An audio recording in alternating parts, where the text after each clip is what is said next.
بسم اللہ الرحمن الرحیم۔ السلام علیکم ناظرین، اس وقت دنیا میں ایک ایسی سچویشن کوئی بھی فلسطین کے مسئلے پر بات کرنے کو تیار نہیں۔ عرب ممالک اتنی دولت ہونے کے باوجود فلسطین کے بارے میں ایک آواز بھی نہیں اٹھا سکتے۔ اس ٹائم صرف قطر ایک ایسا ملک جس نے پوری دنیا سے لوگ قطر میں بلا کر فلسطین کے ایشو کو اٹھایا ہے۔ لیکن اب سوال یہ ہے کہ یہ سارے عرب ممالک ویسٹرن کنٹریز کے غلام آخر بنے کیسے؟ اصل میں آج سے 100 سال پہلے عثمانیہ خلافت اپنی آخری سانسیں لے رہی تھی اور برٹن، فرانس اور باقی سارے ویسٹرن کنٹریز نے انہیں ہر طرف سے گھیر لیا تھا۔ لیکن پھر بھی ان سب کو پتا تھا کہ جب تک عثمانیہ خلافت کے اندر سے بغاوت نہیں ہوگی، عثمانیہ خلافت کو ہرانا بہت ہی مشکل کام ہوگا۔ اس لیے انہوں نے سب سے پہلے عثمانیہ خلافت کی سب سے بڑی مائنورٹی عرب کی طرف دیکھا، کیونکہ ترکش لوگ پچھلے 400 سال سے دنیا کے سارے عربوں پر حکومت کر رہے تھے۔ پچھلے 400 سال سے عربوں نے کبھی بھی عثمانیہ خلافت کے خلاف کوئی بڑی بغاوت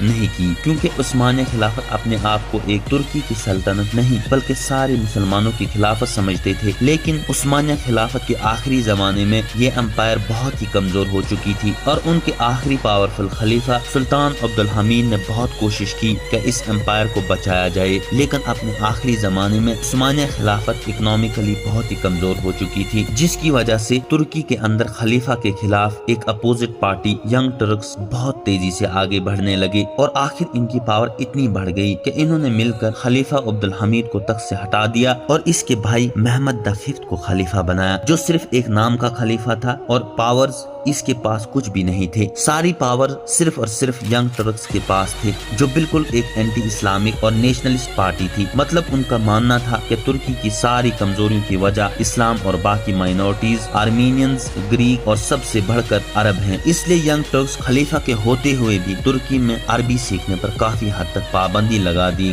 جس کی وجہ سے عرب اور ترکوں کے درمیان حالات بگڑنے لگے۔ اور اسی ٹائم کا زبردست فائدہ اٹھا کر برٹش سیدھا عربوں کے پاس گیا اور انہیں کہا کہ تم یہ ترکوں کی غلامی کیوں کر رہے ہو؟ تم تو اتنی عظیم قوم اور عربوں کا اپنا ایک آزاد ملک ہونا چاہیے، اور تمہاری اس آزادی کو حاصل کرنے میں ہم برٹش تمہاری مدد کریں گے۔ اور انگریزوں کو پتا تھا کہ عرب ان کی بات تب ہی مانیں گے جب ان کے پاس عربوں میں سے ہی ایک بہت سٹرانگ لیڈر موجود ہو، اور جب وہ لیڈر عثمانیہ خلافت کے خلاف بغاوت کرے تب ہی سارے عرب ہماری بات مانیں گے۔ اور کچھ ہی عرصے میں انہیں اس کام کے لیے ایک سب سے زبردست بندہ مل گیا، جس کا نام تھا شریف حسین بن علی۔ انگریزوں نے اس آدمی کو بہت سوچ سمجھ کر چنا، کیونکہ شریف حسین کوئی عام آدمی نہیں بلکہ ان کا تعلق حضرت محمد صلی اللہ علیہ وسلم کے خاندان بنو ہاشم سے تھا، اور وہ آپ صلی اللہ علیہ وسلم کی بیٹی فاطمہ کے بیٹے حسن رضی اللہ عنہ کی اولاد میں سے تھا۔ اور صرف یہی نہیں بلکہ شریف حسین کا خاندان بنو قتادہ پچھلے 700 سال سے مکہ کو کنٹرول کر رہا تھا۔ انگریزوں نے شریف حسین سے وعدہ کیا کہ اگر وہ عثمانیہ خلافت کے خلاف بغاوت کرے گا اور اس بغاوت میں باقی سارے عربوں کو بھی شامل کرے گا تو انگریز عثمانی خلافت کو ہٹا کر انہیں مسلمانوں کا نیا لیڈر بنا دیں گے، اور عراق سے لے کر مصر، ایجپٹ تک یہ سارا علاقہ ان کے حوالے کر دیں گے۔ یہ ساری باتیں جب شریف حسین نے مکہ کے لوگوں کو بتائی تو مکہ کے لوگوں نے انہیں فل سپورٹ کیا، اور اسی طرح عثمانیہ خلافت کے خلاف عربوں کی سب سے پہلی بغاوت مکہ سے ہی شروع ہوئی اور آہستہ آہستہ بہت تیزی سے پھیلنے لگی۔ یہ سب 1916 میں پہلے جنگ عظیم کے درمیان ہو رہا تھا۔ مطلب عثمانیہ خلافت ایک ہی ٹائم پر رشیا،